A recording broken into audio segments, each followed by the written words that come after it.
Hello, my name is Tom Diamond. I'm from Cleveland, Ohio, and I'm going to post these videos as long as I can before I will probably be pulled offline. I've spent my entire life seeing how things really work in the city and in some cases internationally by being involved in politics and by having friends who are very successful and by being a civil servant of the city of Cleveland. I own a real estate brokerage of 20 people, and when I'm not doing that, I'm a firefighter in the city of Cleveland, at least for now. When I start posting these videos, things will start to go into motion, and at some point, the videos will stop. So I want to start with how things really work, and things do not work in the way that you think that they do. Okay. And so I'm starting with the story of LeBron James. He's playing in the finals. The team's doing okay, and he just cannot win. He cannot win on his own. But here is the problem. He realizes that as long as he is in the Cleveland Cavaliers, the team is always going to be pretty good. They're going to make the playoffs, right? And so you can't win a championship with the team because you're not going to get good draft picks. However, if for some reason he were to get hurt for a season or two or go away for a season or two, then Cleveland wouldn't be very good because, to be honest, his co-players on the team at the time before the championship just weren't up to par for winning the championship altogether.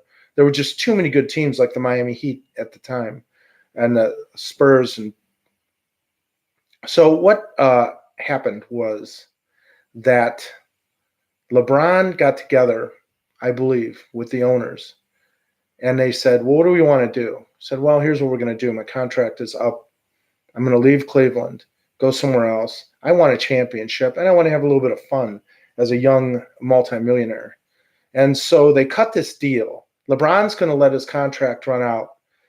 The city of Cleveland and the owner of the Cavaliers are in on it, but they have to act like they're really upset about it.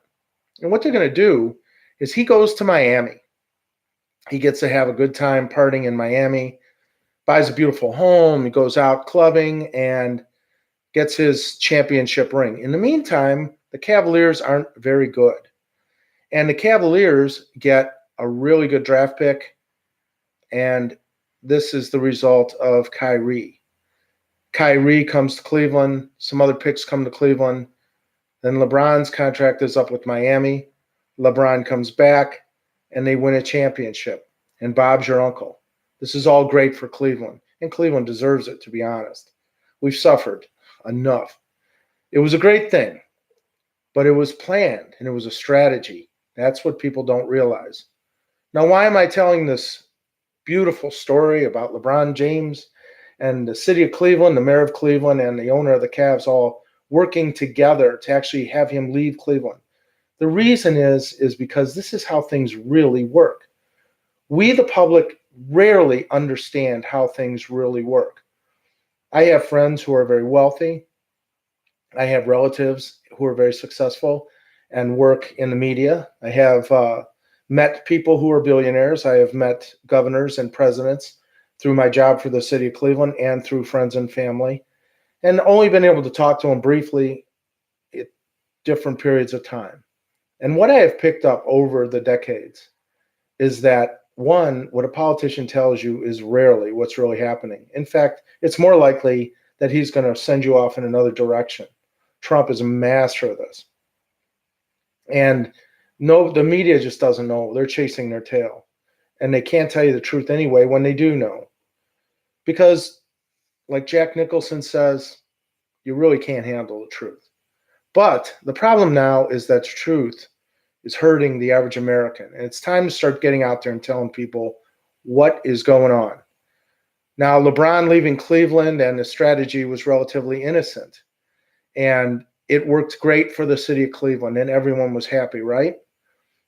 Well, here's the thing. The politicians do this. Back in the day, when I was getting out of college, I was making a great deal of money removing asbestos in San Francisco. And there were so many things that people didn't really know about. One is that we were a non-union company, but we had to be paid union wages, which was called the prevailing wage. And Reagan was president. If you went to college full time, which I did, you didn't pay federal taxes. People also did not know about this. There's so many things that people, except the insiders who benefit, don't know about. And the problem is the people who benefit are never going to tell the people who don't benefit. But the problem is the people who benefit are starting to destroy, I think, the entire integrity and fabric of the United States. So it's time that we get out there and start telling people what's really going on. Am I going to be wrong some of the times? Maybe. I'm going to tell you what I think, and then you can decide on your own. Unlike Fox and CNN and MSNBC and all the rest, who are going to tell you what they think, and then you're supposed to think what they think because it's agreeable to you.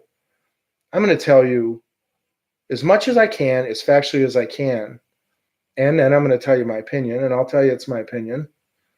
And then you put these puzzles together, and you tell me if they make sense. Did I sit down with LeBron, and LeBron decided to tell me, Tom Diamond, that he was leaving Cleveland as a strategy to eventually win the championship? No way. I've never met the man. He seems very nice.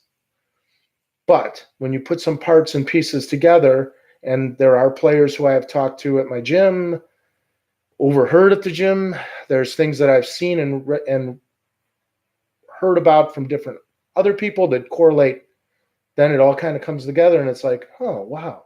So that's what they do. It really happens, and we really don't get told about it. And I don't care how long I'm going to survive this. I don't think it's going to be too long. I'm going to put these videos out. I'm going to tell you what's really happening, and then you decide. This is the first video of as many as I can make before I disappear. Good luck.